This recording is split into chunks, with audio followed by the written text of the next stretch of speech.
সাকিব আল হাসান, লিটন কুমার দাসকে বাদ দিয়ে 2025 সালের চ্যাম্পিয়ন্স ট্রফির দল ঘোষণা করলো বিসিবি।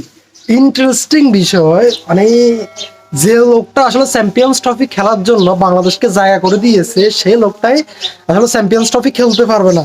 আর বাংলাদেশের অন্যতম সেরা ক্লাসিক্যাল ব্যাটার লিটন কুমার দাসকে ড্রপ করে দিয়েছে।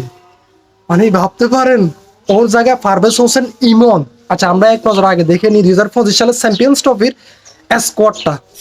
নাজমুল হোসেন শান্ত ক্যাপ্টেন, সৌম্য সরকার, তানজিদ হাসান, তাহিদ হৃদয়, মুশফিকুর রহিম, মাহমুদুল্লাহ রিয়াদ, জাকের আলী অনিক, মেহেদী হাসান মিরাজ, রিশাদ হোসেন, তাসকিন আহমদ, মুস্তাফিজুর রহমান, পারভেজ হোসেন ইমন, নাসুম আহমদ, তানজিম হাসান সাকিব, নাহিদ রানা। এই হলো যাই স্কোয়াড।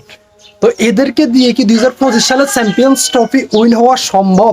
আপনাদের কি মনে হয়? উইন তো দূরের কথা, এদেরকে দিয়ে কি ভালো কিছু কি হবে 2025 সালের চ্যাম্পিয়ন্স ট্রফিতে? আপনাদের মতামত জানতে চাই, এক্স্যাক্টলি আপনাদের মতামত জানতে চাই। এদেরকে দিয়ে কি সম্ভব? মানে এটা কেমন দেখায় না, মানে এই লোকটার প্রতি আসলে অন্যায় হয়ে যাচ্ছে না? তো আমি জানি না, আসলে হয়তোবা সাকিব নিজে থেকে আসলে না করে দিয়েছে, সে খেলবে না। বাট যদি বিসিবি যদি একটু যদি রিকোয়েস্ট যদি না করে তাকে খেলতে, তাহলে এটা অন্যায় মনে হয়।